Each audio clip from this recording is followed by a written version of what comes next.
வணக்கம். இன்றைக்கி நம்ம தசாங்கத்தை பற்றின வீடியோ தான் பார்க்க போகிறோம். தசாங்கம்னா நிறைய பேருக்கு தெரியும். தெரியாதவங்களுக்காக இந்த வீடியோ. இதோட ப்ரைஸ் பார்த்தீங்கன்னா ₹48. இது உள்ளவே ஒரு பிளாஸ்டிக்கில் கோன் கொடுத்துருப்பாங்க.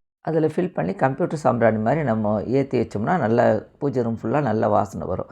இது ஒரு பாட்டிலில் மாற்றி வச்சுக்கலாம். இது பாருங்கள், கோன் இருந்தது இது உள்ளவே. நம்ம அப்படியே கூட யூஸ் பண்ணலாம். பாட்டிலுக்குள்ளேயே வச்சு நான் டைட் பண்ணி எடுப்பேன். ஆனால் உங்களுக்கு செய்து காட்டுறதுக்காக இந்த கவரில் போட்டிருக்கேன். நல்லா ஃபுல்லாக டைட் பண்ணணும். இது எப்படின்னா, நம்ம சின்ன வயசுலலாம் நம்ம கையில் கிடைக்கிற பொருளில் மண் தட்டி அதே வடிவத்தில் கொட்டுவோம் பார்த்திங்களா, சேம் மெத்தட் தான். இதை நான் தட்டில் வச்சு ஏற்றலாம். அதில் கொஞ்சம் மார்க் ஆகிடுறதுக்காக நான் ஒரு அகல் வச்சு செய்கிறேன். நல்லா எல்லா பக்கமும் தட்டினீங்கன்னா அழகாக கோன் ஷேப்லேயே வந்துடும்.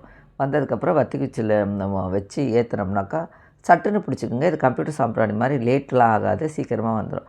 கொஞ்சம் நேரத்தில் நல்லா புகை வர ஆரம்பிச்சிடும். இதோட ஸ்மெல் பார்த்திங்கன்னா நல்லா தெய்வீகமாக பூஜை ரூம் ஃபுல்லாக மணக்கும். திரும்ப பாட்டிலில் டைட் பண்ணி வச்சிட்டோம்னா வாசனை போகாமல் இருக்கும். வீட்டில் பூஜை விசேஷ நாட்களில் நீங்களும் ட்ரை பண்ணி பார்த்துட்டு எப்படி இருக்குன்னு சொல்லுங்கள். தேங்க்யூ.